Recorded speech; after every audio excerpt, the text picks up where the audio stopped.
Hello everyone, welcome back to Aquapoise classes. I am Surabhi और currently हम लोग कर रहे हैं इंडियन इकोनॉमी। सो अगर आपने मेरी पिछली वीडियोस नहीं देखी हैं कि मैं कौन से टॉपिक्स अब तक कवर कर चुकी हूँ, तो आपको लिंक सबके डिस्क्रिप्शन बॉक्स में मिल जाएंगे और पसंद आए तो लाइक, शेयर एंड सब्सक्राइब। तो आज का हमारा जो टॉपिक है, हमने लास्ट जो अपना वीडियो छोड़ी थी, एंड की थी, वो थी ग्लोबलाइजेशन की, जहाँ पर मैंने एंड करते करते एक to be continued type part में ये बता दिया था आपको कि हम लोग उन ऑर्गेनाइजेशंस की बात करेंगे, the main organisations which supported globalisation और helped economies in integration. So आज हम उन्हीं जो ऑर्गेनाइजेशंस हैं उनकी बात करेंगे, और जो ऑर्गेनाइजेशन हमने पिक किए हैं आपकी बुक में जिनकी रेफरेंस है वो है आपका इंटरनेशनल मॉनेटरी फंड यानी IMF, उसके बाद है आपका वर्ल्ड बैंक, और वर्ल्ड बैंक के बाद हम बात करेंगे वर्ल्ड ट्रेड ऑर्गेनाइजेशन की। ये तीन ऑर्गेनाइजेशंस की बात करेंगे। इसमें हम लोग समझेंगे कि ये कब बनी, फिर इनके ऑब्जेक्टिव क्या थे, यानी आपको ये पता चलेगा कि किन किन ऑब्जेक्टिव्स को सर्व करने के लिए इन ऑर्गेनाइजेशंस का क्रिएशन हुआ, और फिर इन्होंने हर एक इकोनॉमी में कैसे हेल्प की डेवलपमेंट में। क्योंकि क्या हो रहा है यहाँ पे, आपको ये समझने के लिए एक बेस समझने की ज़रूरत है कि ग्लोबलाइजेशन का मतलब होता है when you are integrating your economy with world's economy. तो आप अपनी इकोनॉमी को बेसिकली एक चेन है, अपनी कंट्री उसको लिंक कर रहे हो दूसरी कंट्री से, उसका लिंक है दूसरी कंट्री से, और अपनी इकोनॉमी को बेसिकली हर कंट्री से आप लिंक कर रहे हैं। तो जब आप उसे लिंक करते हैं, अब क्या है, इंडिया में कुछ चीज़ें अलग से फैक्टर्स हैं, कुछ चीज़ें अलग समझी जाती हैं, US में सेम चीज़ें अलग तरीके से करी जाती हैं, और हो सकता है रशिया में सेम चीज़ें अलग तरीके से की जाती हैं। तो जब तरीका अलग अलग है, क्योंकि कंट्री अलग अलग है, टाइम जोन अलग अलग है, जो लोकेशन है अलग अलग है, क्योंकि आप अगर वर्ल्ड मैप पे जाके देखेंगे तो आपको पता चलेगा कि इंडिया ट्रॉपिकल में आ रही है, तो वहीं पे आपका जो US है वहाँ पे मोस्टली ठंड रहती है, या टाइम डिफरेंस कितना है, क्लाइमेटिक डिफरेंस कितना है, तो बहुत चीज़ों का बहुत फ़र्क पड़ता है कंट्री टू कंट्री। ऐसे में क्या होता है, अगर आप ऑर्गेनाइजेशन सेटअप कर देंगे जो कि इंटरनेशनल ऑर्गेनाइजेशन होगी, उसका मतलब है कि अगर वो इंटरनेशनल ऑर्गेनाइजेशन है तो जो कंट्रीज उसकी मेंबर हैं, तो अब वो ऑर्गेनाइजेशन के जो जो ऑब्जेक्टिव्स हैं वो हर कंट्री पे लागू होंगे। ऐसा नहीं है कि आपको इंडिया के लिए एक अलग ऑर्गेनाइजेशन बनाने की ज़रूरत है, आपको US के लिए अलग ऑर्गेनाइजेशन बनाने की ज़रूरत है, नहीं। अगर आपने एक इंटरनेशनल ऑर्गेनाइजेशन बना दी और अगर इंडिया और US दोनों उसके मेंबर बन गए, तो अगर वो ऑर्गेनाइजेशन का ऑब्जेक्टिव है डेवलपमेंट लाना, तो उनको मेक श्योर करना है कि वो इंडिया में भी डेवलपमेंट लाएँ और वो US में भी डेवलपमेंट लाएँ। इसलिए इंटरनेशनल ऑर्गेनाइजेशंस इंपॉर्टेंट होती हैं। तो पहली जो ऑर्गेनाइजेशन है जिसके बारे में हम बात करने वाले हैं वो है आपकी international monetary fund which is IMF। तो IMF बनी कैसे थी, कब बात हुई थी इसकी, ब्रेटन वुड कॉन्फ्रेंस हुई थी 1944 में, जुलाई में। अब ये मैं आपको बस फैक्ट बता रही हूँ, बहुत ज़्यादा डिटेल स्टोरी में नहीं जा रहे, पर आपको ये याद रखना है ये फैक्ट्स बहुत ज़रूरी हैं। एंड इफ़ एट ऑल आप क्लास 12th में हैं और आपके बोर्ड आने वाले हैं, तो बोर्ड्स में आजकल 1 मार्कर में, फिल इन द ब्लैंक में, या मैच द फॉलोइंग में, या ट्रू एंड फॉल्स में वो इस टाइप के क्वेश्चन आपसे पूछ सकते हैं। तो इन फैक्ट्स पे थोड़ा सा फोकस करना पड़ेगा। देन आपका ब्रेटन वुड कॉन्फ्रेंस हुई 1944 में, तब बात हुई, लेकिन ऑफिशियल एग्जिस्टेंस इसकी आई 1945 में, दिसंबर 1945 में ऑफिशियली एग्जिस्टेंस में आ गई इंटरनेशनल मॉनेटरी फंड। लेकिन ऑफिशियली एग्जिस्टेंस में तो आ गई, पर ऑफिशियली अपने जो ऑपरेशंस थे, फाइनेंशियल ऑपरेशन थे, वो कब से शुरू किए, 1947 मार्च से। यानी बात तो इसके बारे में हो गई कि बनना है 44 से, 45 में ऑफिशियली एग्जिस्टेंस में आई, लेकिन फाइनेंशियल ऑपरेशन स्टार्ट हुए 1947 से। ये कुछ फैक्ट्स थे आपके, कुछ हिस्टोरिक फैक्ट्स थे। अब हम बात करेंगे तो इंटरनेशनल मॉनेटरी फंड ने क्या किया, आर्टिकल्स ऑफ अग्रीमेंट होता है वो साइन किया, और आर्टिकल ऑफ अग्रीमेंट में क्या होता है, there are articles where you agree and वो बताते हैं आपके ऑब्जेक्टिव। तो आपका ऑब्जेक्टिव बताया है शॉर्ट में कि IMF का ऑब्जेक्टिव क्या होगा। IMF क्या, इंटरनेशनल मॉनेटरी फंड, और ये एक इंटरनेशनल ऑर्गेनाइजेशन है, और इसका ऑब्जेक्टिव क्या होगा, इसका ऑब्जेक्टिव होगा पहला, to promote international monetary cooperation. Monetary level पे इंटरनेशनल कोऑपरेशन करनी है, यानी अगर मनी की बात आ गए तो मेक श्योर करना है कि हर कंट्री आपस में एक दूसरे से कोऑपरेट कर रही है, क्योंकि कंट्री की करेंसीज अलग हैं। तो किसी एक इंस्टीट्यूशन को ऐसा होना पड़ेगा जो सारी कोऑपरेशन अपने अंडर ले और उसको चेक में रखे। तो यहाँ पर प्रमोट इंटरनेशनल कोऑपरेशन, ये एक तरह का ऑब्जेक्टिव था। Facilitate expansion and balanced growth of international growth basically. तो फैसिलिटेट करना है आपको एक्सपेंशन और बैलेंस ग्रोथ, यानी आपके अंडर जो जो कंट्रीज़ हैं आपको मेक श्योर करना है कि उसमें एक्सपेंशन तो हो, उनकी ग्रोथ एक्सपैंड हो, ग्रोथ उनकी बढ़े और बैलेंस तरीके से चले। ऐसा ना हो किसी एक कंट्री की ग्रोथ बहुत ज़्यादा हो जाए और एक कंट्री की ग्रोथ कम रह जाए।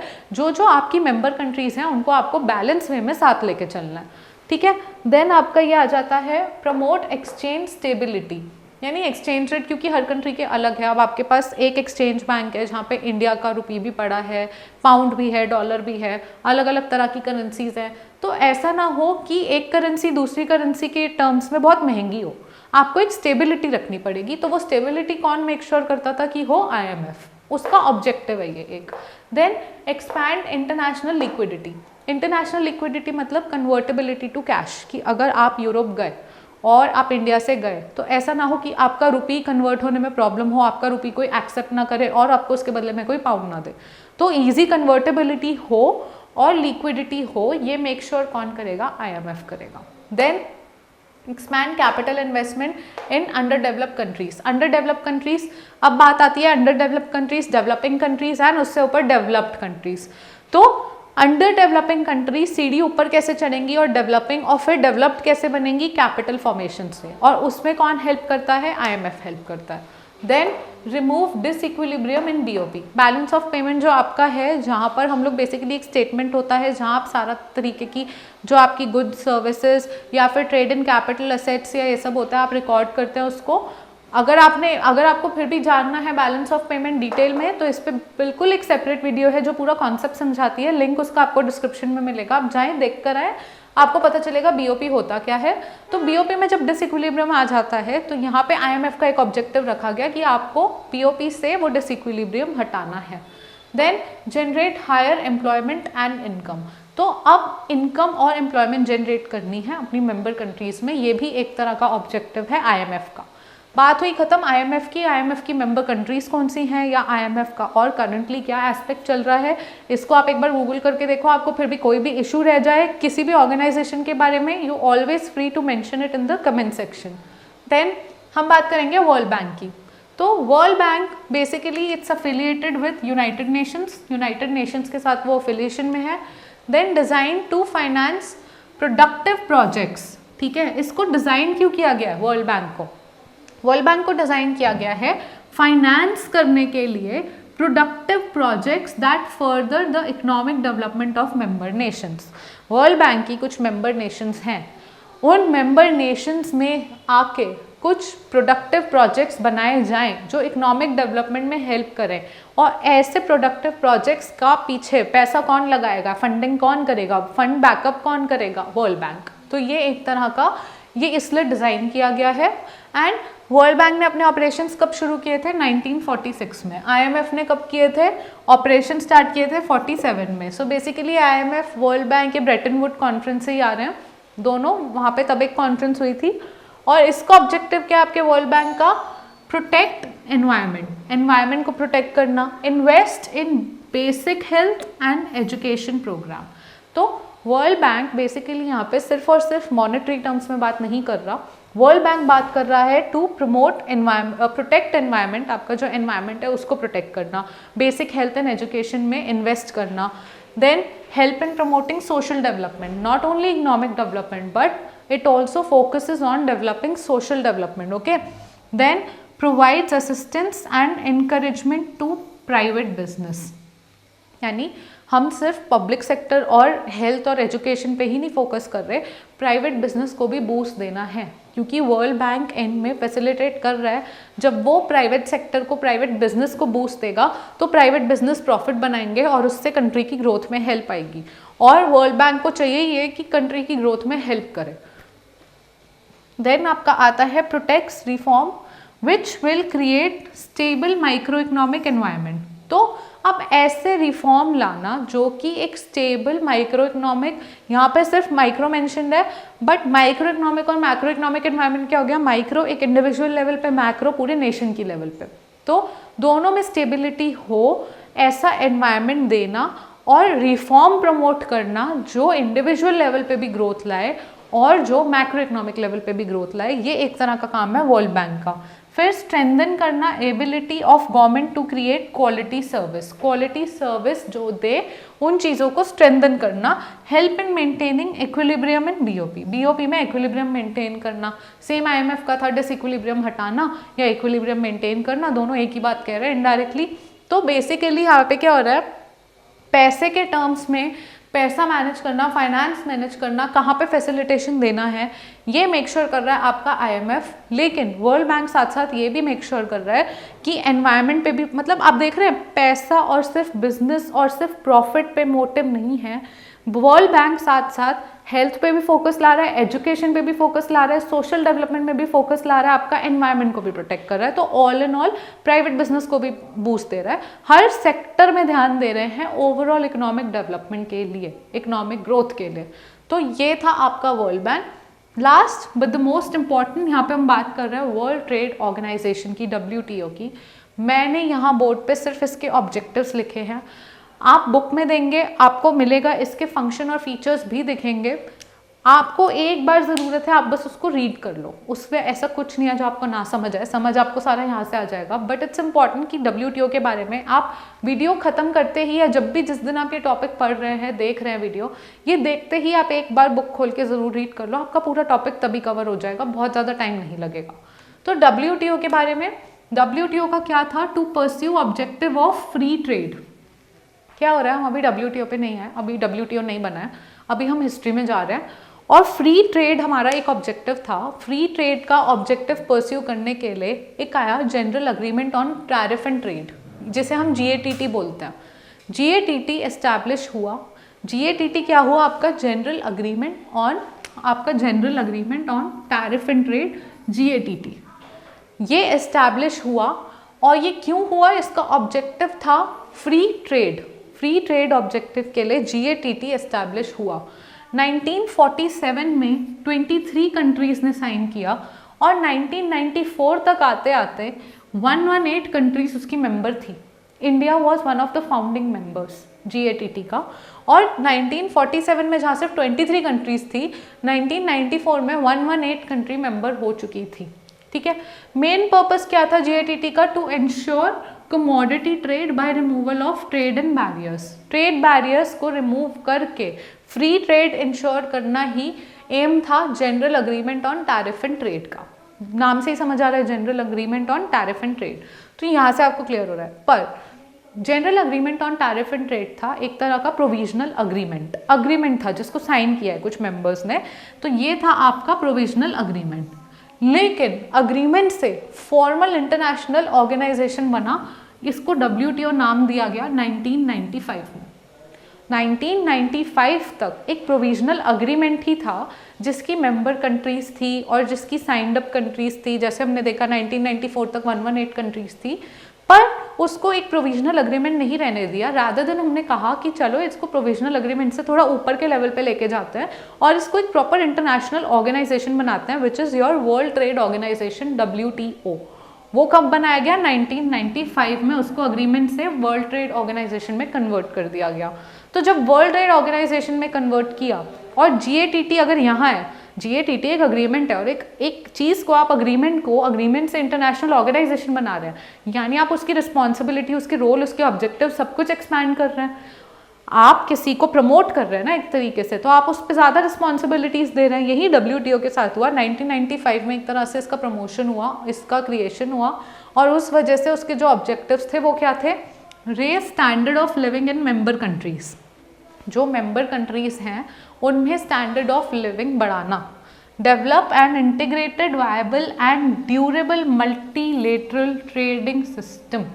मल्टीलेटरल ट्रेडिंग सिस्टम मतलब कि जो आप यूनिलैटरल कोई एक पर्सन, मल्टी मतलब बहुत सारे लोग, तो जब मल्टीलैटरल ट्रेडिंग सिस्टम होता है आपका, अलग अलग कंट्रीज़ के साथ अलग अलग ट्रेड हो रहा है, और उसको इंटीग्रेट करना और उसको ड्यूरेबल बनाना, कि ऐसा ना हो कि आज हो रहा है उसके बाद ट्रेड बंद हो गया कुछ शॉर्टकमिंग्स की वजह से, नहीं, ड्यूरेबल ट्रेड बनाना, ये एक तरह का एम था WTO का। देन क्योंकि वर्ल्ड ट्रेड ऑर्गेनाइजेशन है तो ये ट्रेड के मैटर में ही बात करेगी मोस्टली, तो ये ट्रेड के में ही बात कर रही है। स्टैंडर्ड ऑफ लिविंग भी ट्रेड ज़्यादा करके बढ़ता है, वो फर्स्ट पॉइंट में देखा हमने। सेकंड में देखा इंटीग्रेटेड बनाना है, हर कंट्री को एक दूसरे से लिंक करना है। उसके बाद promote sustainable development in member countries by optimal use of resources. क्या होता है कि आपकी कंट्रीज इंटीग्रेट हुई, वर्ल्ड इंटीग्रेट हुआ, कंट्रीज इंटीग्रेट हुई आपस में, तो क्या हुआ, रिसोर्सेज की मूवमेंट भी बढ़ गई। इंटीग्रेशन का मतलब क्या है, हमने ग्लोबलाइजेशन के पिलर्स में देखा था, free movement of goods and services, capital, technology, labour movement. तो जब इतनी मूवमेंट हो ही रही है तो रिसोर्सेज की मूवमेंट भी हो रही है, लेकिन रिसोर्सेज ओवरऑल तो लिमिटेड ही है ना, मतलब किसी एक कंट्री में हो, किसी एक लोकेशन में हो या ओवरऑल वर्ल्ड में हो, रिसोर्सेज लिमिटेड ही हैं, रिसोर्सेज अनलिमिटेड नहीं है। तो वर्ल्ड ट्रेड ऑर्गेनाइजेशन ने मेक श्योर किया कि सस्टेनेबल डेवलपमेंट हो। कैसे कि अगर फ्री फ्लो हो रहा है और मूवमेंट हो रही है रिसोर्सेज की, तो ऐसा ना हो कि लोग अपने मन चाहे लिमिटलेस में यूज़ करने लगे रिसोर्सेज, और ऐसा ना हो कि कितना भी यूज़ हो रहा है पर एक ऑप्टिमल तरीके से यूज़ हो, ताकि सस्टेनेबल डेवलपमेंट हो। सस्टेनेबल डेवलपमेंट मतलब जो रिसोर्सेज लिमिटेड हैं और आज यूज़ कर रहे हैं, तो ऐसा ना हो कि आज ही प्रेजेंट जनरेशन उसे यूज़ करके ख़त्म कर दे, पर हम आने वाली फ्यूचर जनरेशन के यूज़ के लिए भी कुछ रिसोर्सेज छोड़ दें। और वो कब होगा, जब हम आज उसको ऑप्टिमल तरीके से यूज़ करेंगे। तो ये एक तरह का एम था आपके WTO का। Then help developing countries to get share in growth of international trade. तो आपकी जो मेंबर कंट्रीज़ हैं उनको हेल्प करना कि international trade growth, international trade की वजह से जो ग्रोथ आ रही है उसमें शेयर लेना, कि हर कंट्री ग्रो करे इंटरनेशनल ट्रेड की वजह से। ऐसा ना हो कोई कंट्री इंटरनेशनल ट्रेड की वजह से ग्रोथ में पीछे रह जाए, हर कंट्री ग्रो करे, मेंबर कंट्री। ये एक तरह का एम था। उसके बाद था decrease tariff and non tariff barriers. Decrease tariff and non tariff barriers, non tariff मतलब कोटा रिस्ट्रिक्शन एंड एवरीथिंग। क्यों? ताकि डिस्क्रिमिनेशन ना हो ट्रेड में। डिस्क्रिमिनेशन क्या हुई कि आप अपनी कंट्री में तो बना के दूसरी कंट्री में बेच दें, पर जब दूसरी कंट्री से आपकी कंट्री में आने लगे तो आप उस पर टैरिफ लगा दें, कोटा लगा दें और उसके प्रोडक्ट को महंगा कर दें, ताकि आपके मार्केट में आके आप ही का गुड बिके और फॉरेन गुड ना बिके। ये क्या हुआ? डिस्क्रिमिनेशन हुई ना, कि आपने बना के दूसरी में बेच दिया, पर दूसरी कंट्री जब आपके इकोनॉमी में आके सेल करना चाह रही है तो आपने उस पर टैक्स लगा दिया, उसको महंगा कर दिया। ऐसी डिस्क्रिमिनेशन ना हो, इस वजह से टैरिफ और नॉन टैरिफ बैरियर को रिड्यूस करना एक तरह का ऑब्जेक्टिव बन गया वर्ल्ड ट्रेड ऑर्गेनाइजेशन का। फिर ensure linkage between trade policies, environmental policies and sustainable development. क्या हो रहा है यहाँ पे? बहुत क्रूशियल पॉइंट है ये भी, आपको इसको ऐसे समझना पड़ेगा कि अगर आप यहाँ पे लें, आपने कोई पॉलिसी बना दी सेपरेटली, बिना सोचे समझे एक आपने पॉलिसी बना दी लेके ट्रेड पॉलिसी। हम इंडिया की बात कर रहे हैं, इंडिया ने बना दी ट्रेड पॉलिसी, सेपरेट बना दी। उसके बाद इंडिया ने एक बना दी एनवायरमेंटल पॉलिसी। अब ट्रेड पॉलिसी कहती है कि 1000 गुड्स प्रोड्यूस करो, ट्रेड पॉलिसी कहती है 1000 गुड्स प्रोड्यूस करो, पर एनवायरमेंटल पॉलिसी कहती है कि 1000 गुड प्रोड्यूस करोगे तो पोल्यूशन बढ़ेगा और ऑप्टिमल सिर्फ 800 ही प्रोड्यूस करना है। इन्वायरमेंटल पॉलिसी कहती है 800 प्रोड्यूस करना। और सस्टेनेबल डेवलपमेंट, अगर आप चाहते हो रिसोर्स आगे के लिए बचे, तो सस्टेनेबल डेवलपमेंट के लिए आपको कायदे से कितने क्वांटिटी प्रोड्यूस करनी चाहिए? 500। तो आप ही की कंट्री में 3 अलग अलग तरह की पॉलिसी बन गई है। एक पॉलिसी कह रही है 1000 टी-शर्ट बनाओ, एनवायरमेंट के हिसाब से सोचे तो 800 टी-शर्ट बनानी चाहिए, और रिसोर्सेज अगर आगे की जनरेशन के लिए बचाने की बात करें तो 500 ही बनानी चाहिए। तो आपकी यहाँ पे आपके कंट्री में तीनों पॉलिसीज़ में लिंक नहीं है, ये एनवायरनमेंट पॉलिसी, ये ट्रेड पॉलिसी और ये सस्टेनेबल डेवलपमेंट। ज़रूरी है कि तीनों में इंटरलिंकेज हो, और सिर्फ इंडिया में ही नहीं। अगर इंडिया में चलो हमने लिंकेज ला दी और इंडिया में हमने बात की और हमने बोला कि आपकी जो ट्रेड पॉलिसी है, एनवायरमेंटल पॉलिसी है और सस्टेनेबल डेवलपमेंट के हिसाब से है, ठीक है 500 टी-शर्ट बना लेते हैं, सब कह रहे हैं 500 बनाओ, हमारे यहाँ तो लिंक इस्टेब्लिश हो गया। पर बाकी कंट्री में जहाँ से हमारा ट्रेड हो रहा है, ये इंडिया की बात हो गई, अगर हम यूएस से ट्रेड कर रहे हैं तो यूएस में कुछ और कह रही है पॉलिसी, यूएस के हिसाब से 800 टी-शर्ट होनी चाहिए। तो एक लिंक सेटअप करना तीनों पॉलिसीज़ में और बाकी कंट्रीज़ को इंटीग्रेट करना आपस में, ये बहुत ज़रूरी हो जाता है। जो आपका आखिरी पॉइंट कह रहा है, ensure linkage between trade policy, environmental policy and sustainable development. ऐसा ना हो कि आप ग्रोथ बढ़ाने के लिए, डेवलपमेंट बनाने के लिए क्वांटिटी बढ़ाते चले जाओ जो एनवायरमेंट को एंड में हार्म दे रही हो और जो सस्टेनेबल ना हो। ज़रूरी है कि आप उतना ही प्रोड्यूस करो, आउटपुट बनाओ और उतना ही ट्रेड करो जितना आपकी एनवायरनमेंट के लिए बेनिफिशियल है, जो आगे आपको सस्टेनेबल डेवलपमेंट में हेल्प करेगा। ज़रूरी है वो लिंक एस्टैब्लिश करना, वो इतना ईजी नहीं होता, इसीलिए वो एक ऑब्जेक्टिव रखा गया WTO के लिए। WTO क्या था? एक इंटरनेशनल ऑर्गेनाइजेशन जो सारी मेंबर कंट्रीज़ को साथ लेके चल रही है और वो मेक श्योर करेगी कि हर कंट्री में आपका ट्रेड, एनवायरनमेंट और सस्टेनेबल पॉलिसी में लिंकेज हो। उससे क्या होगा? हर मेंबर कंट्री में होगा तो आपस में मेंबर्स में भी एक लिंक होगा और सबकी डेवलपमेंट बैलेंस वे में होगी। तो ये हमने आपका आज पढ़ा कि बेसिकली आपका IMF क्या बोलता है, आपका वर्ल्ड बैंक का क्या ऑब्जेक्टिव है और आपका वर्ल्ड ट्रेड ऑर्गेनाइजेशन का क्या ऑब्जेक्टिव है। और जब आपने पढ़ा तो आपको समझ आ गया होगा ये सुन के कि ये तीन ऑर्गेनाइजेशन क्योंकि इंटरनेशनल लेवल की ऑर्गेनाइजेशन है और इनकी ज़रूरत क्यों पड़ी? क्योंकि ग्लोबलाइजेशन हुआ। ग्लोबलाइजेशन मतलब जब हर इकोनॉमी, हर कंट्री आपस में इंटरलिंक हुई तो वो इंटरलिंकेज की वजह से एक ऐसे इंस्टीट्यूशन की ज़रूरत पड़ी जो सारी इकोनॉमीज़ को मिलके कंट्रोल कर ले। तो इसीलिए ये वाले वो ऑर्गेनाइजेशंस थे IMF, WHO एंड WTO जिन्होंने ग्लोबलाइजेशन में फैसिलिटेट किया, जिन्होंने ग्लोबलाइजेशन में हेल्प किया और जिन्होंने पॉलिसीज़ में लिंक बना के मेक श्योर किया कि हर कंट्री में बैलेंस वे में डेवलपमेंट हो रही है। इसी के साथ हमारा आज ग्लोबलाइजेशन का टॉपिक कंप्लीटली खत्म होता है, न्यू इकोनॉमिक पॉलिसी खत्म होता है। हमारा इस टॉपिक पे आई थिंक लास्ट वीडियो बचा है जो हम अब असेसमेंट करेंगे, जो कि बहुत ज़रूरी है टू असेस कि आपका जो LPG है, लिबरलाइजेशन, प्राइवेटाइजेशन एंड ग्लोबलाइजेशन, इसके क्या क्या अचीवमेंट्स हुए और क्या क्या चैलेंजेस आए इसकी वजह से, क्या प्रॉब्लम्स हुई और क्या वो चैलेंजेस हम पूरे कर पाए। तो ये हम समझेंगे अपनी नेक्स्ट वीडियो में। वीडियो ये वाली अच्छी लगी हो, आपको पता है, लाइक, शेयर, सब्सक्राइब, कमेंट भी करते रहा करो। आपको क्या देखना पसंद है, क्या आपको डाउट्स आ रहे हैं, सारे डाउट्स सॉल्व हो जाएंगे। Till then take care, thank you and bye.